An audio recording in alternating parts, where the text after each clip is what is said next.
Everyone, Sanskrit class में आप सभी का अभिवादन है। आज के क्लास में हम क्लास 6 के समुद्र तटः चैप्टर का हिंदी में अनुवाद करेंगे और अभ्यास कार्य भी करेंगे। एषः समुद्र तटः, यह समुद्र का तट है, समुद्र का किनारा है। अत्र जनाः पर्यटनाय आगच्छन्ति, यहाँ, अत्र का अर्थ है यहाँ, जनाः बहुत सारे लोग, पर्यटनाय घूमने के लिए, आगच्छन्ति आते हैं, यहाँ बहुत सारे लोग घूमने के लिए आते हैं। केचन तरंगैः क्रीडन्ति, कुछ लोग तरंगों से खेलते हैं, तरंगैः लहरों से खेलते हैं। केचन च नौकाभिः जलविहारं कुर्वन्ति, कुछ नाव के द्वारा जल विहार करते हैं। बोटिंग, जिसे इंग्लिश में बोटिंग कहते हैं, उसे संस्कृत में जल विहार और हिंदी में भी जल विहार। और कुछ लोग नौका से जल विहार करते हैं।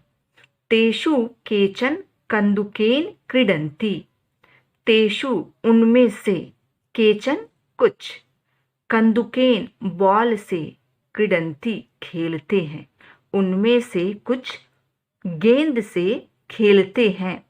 बालिकाः बालकाः च बालुकाभिः बालुकागृहं रचयन्ति, लड़कियां और लड़के बालुकाभिः बालू के द्वारा, बालुकागृहं बालू का घर, रचयन्ति बनाते हैं।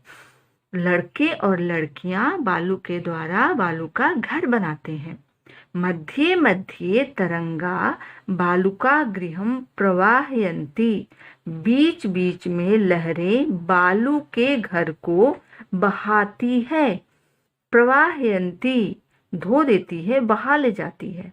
मध्ये मध्ये बीच बीच में, तरंगा लहरें, बालुका गृहं बालू के घर को बहा ले जाती है। एषा क्रीड़ा प्रचलति एव, यह खेल चलता रहता है।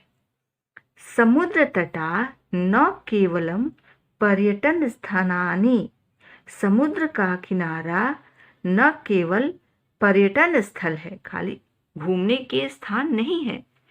समुद्र का किनारा, समुद्र तट केवल घूमने का स्थान नहीं है। अत्र मत्स्यजीविनः अपि स्वजीविकां चालयन्ति, अत्र यहाँ मत्स्यजीविनः मछुआरे, अपि भी, स्वजीविकाम अपनी जीविका को, चालयन्ति चलाते हैं, यहाँ मछुआरे अपनी जीविका को चलाते हैं।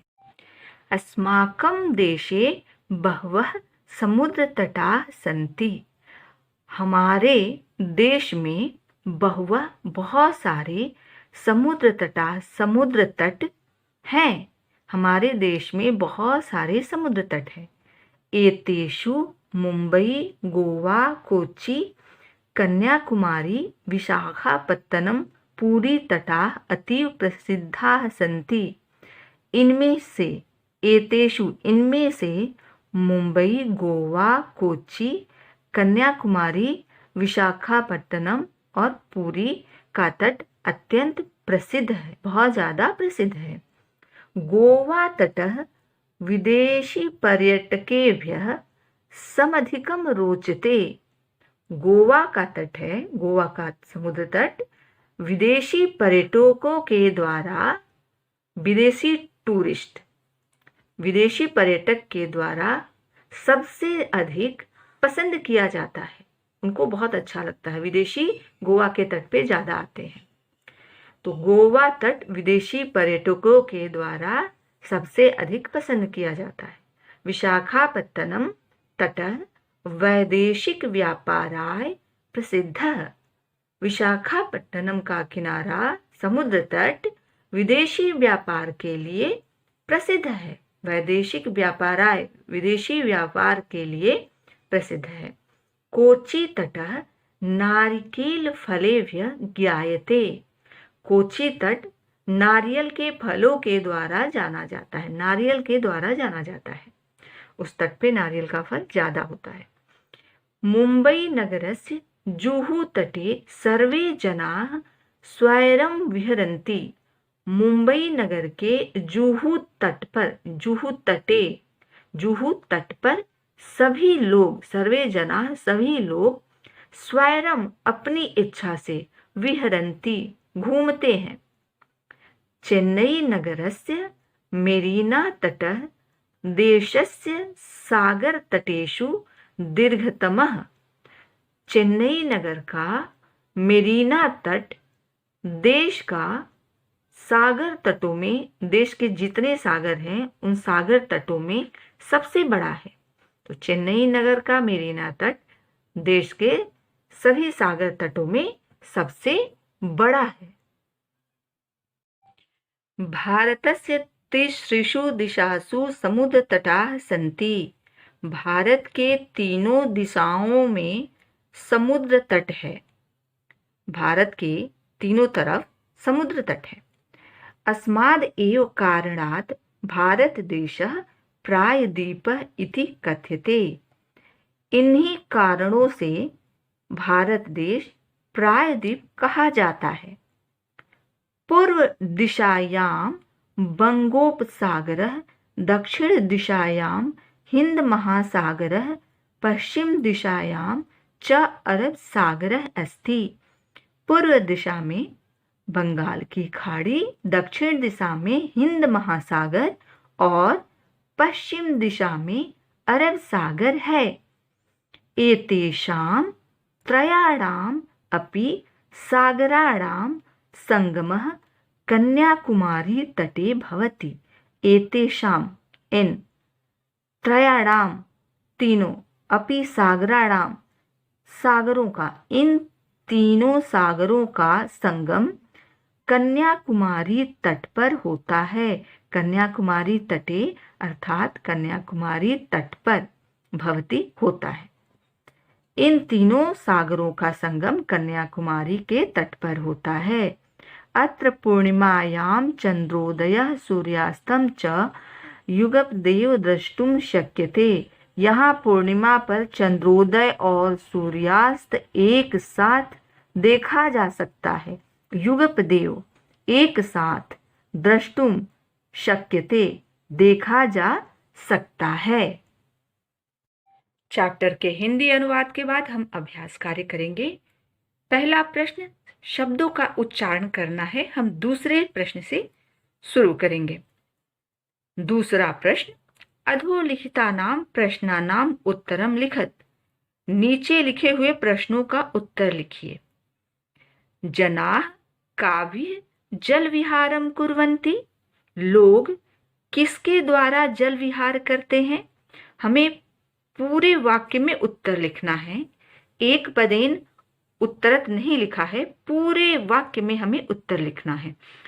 तो लोग नौका के द्वारा जल विहार करते हैं। अभी हम चैप्टर एक्सप्लेनेशन के समय पढ़े थे कि लोग नौका से जल विहार करते हैं। तो जनाः काभी के स्थान पे हम लिखेंगे नौका भी। नौका भी जल विहारम कुर्वन्ति। पूरा वाक्य वैसे ही यहाँ पर काभी के स्थान पे नौका भी। लोग नाव के द्वारा जल विहार करते हैं। दूसरा प्रश्न, भारतस्य दीर्घतमः समुद्र तटः कः। भारत का सबसे बड़ा समुद्र तट कौन सा है। तो मेरीना तट है, तो कह के स्थान पे हम मेरीना तट लिखेंगे। भारतस्य दीर्घतमः समुद्र तटः मेरीना तटः। ये हमारा प्रश्न का उत्तर होगा। तीसरा प्रश्न, जनाः कुत्र स्वैरं विहरन्ति। लोग कहाँ पर अपनी इच्छा से घूमते हैं। तो जुहू के तट पर घूमते हैं, अभी हमने पाठ में पढ़ा था। तो जनाः कुत्र स्वैरम विहरन्ति, कुत्र के स्थान पर जुहू तटे लिखेंगे। जनाः जुहू तटे स्वैरम विहरन्ति। अगला प्रश्न, बालकाः बालुकाभिः किम रचयन्ति। लड़के बच्चे बालुका भी, बालू से क्या बनाते हैं। तो बच्चे बालू से, बालू के द्वारा बालू का घर बनाते हैं। तो किम के स्थान पे हम लिखेंगे बालुका गृहम। बाकी पूरा का पूरा वाक्य ऐसे ही रहेगा। बालका बालुकाभिः बालुका गृहम रचयन्ति। अगला प्रश्न, कोची तटः केभ्यः ज्ञायते। कोची तट किसके द्वारा जाना जाता है? तो कोची तट नारियल के फल के द्वारा जाना जाता है, तो नारिकेल फलेभ्यः यहाँ लिखेंगे। कोची तटः नारिकेल फलेभ्यः ज्ञायते। तो इस तरह से हम सारे प्रश्नों का उत्तर लिख पाएंगे। अगला प्रश्न देखते हैं। मंजुषातः पदानि चित्वा रिक्त स्थानानि पूरयत। ब्रैकेट्स में जो भी शब्द दिए गए हैं उससे हमें रिक्त स्थान को भरना है। पहला प्रश्न, कन्याकुमारी तटे त्रयाणाम सागराणाम भवति। कन्याकुमारी तट पर तीनों सागरों का होता है। क्या होता है? संगम होता है। यहाँ पर संगम है, हम यहाँ लिखेंगे संगम।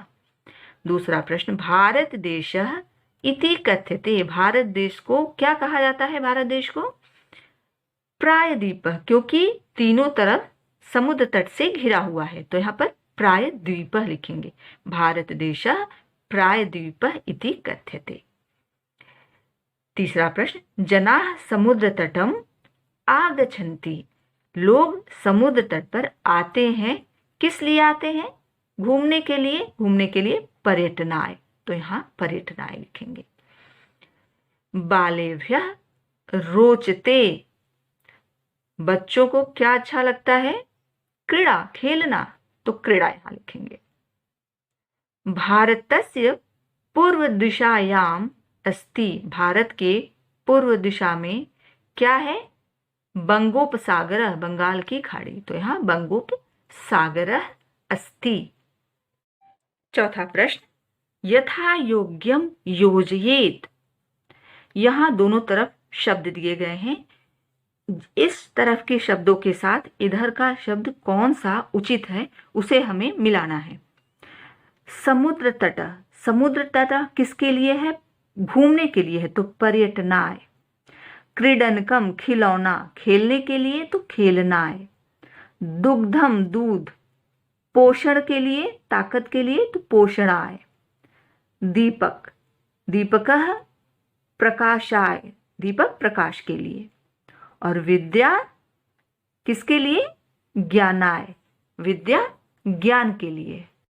इस प्रश्न में यहाँ पर सर्कल बनाकर दिया है।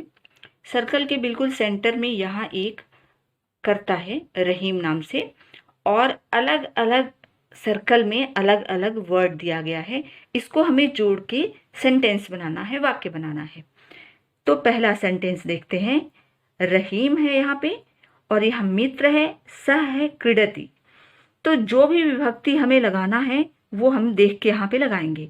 रहीम मित्र के साथ खेलता है। सह का अर्थ है साथ, तो सह के साथ हमेशा यहाँ पर तृतीया प्रयोग होता है, तो मित्रेण। रहीमः मित्रेण सह क्रीडति। दूसरा, रहीम द्विचक्रिका आपणम गच्छति। द्विचक्रिका अर्थात साइकिल, आपणम बाजार, गच्छति जाता है, तो रहीम साइकिल से बाजार जाता है। से के द्वारा, तो उसके लिए तृतीया विभक्ति का प्रयोग है। द्विचक्रिका का तृतीया विभक्ति द्विचक्रिकया, तो रहीमः द्विचक्रिकया आपणम गच्छति, साइकिल से बाजार जाता है रहीम। तीसरा वाक्य, रहीमः कलम पत्रम लिखति। कलम से पत्र लिखता है, तो से के द्वारा तृतीया विभक्ति एक वचन। रहीमः कलमेन पत्रम लिखति।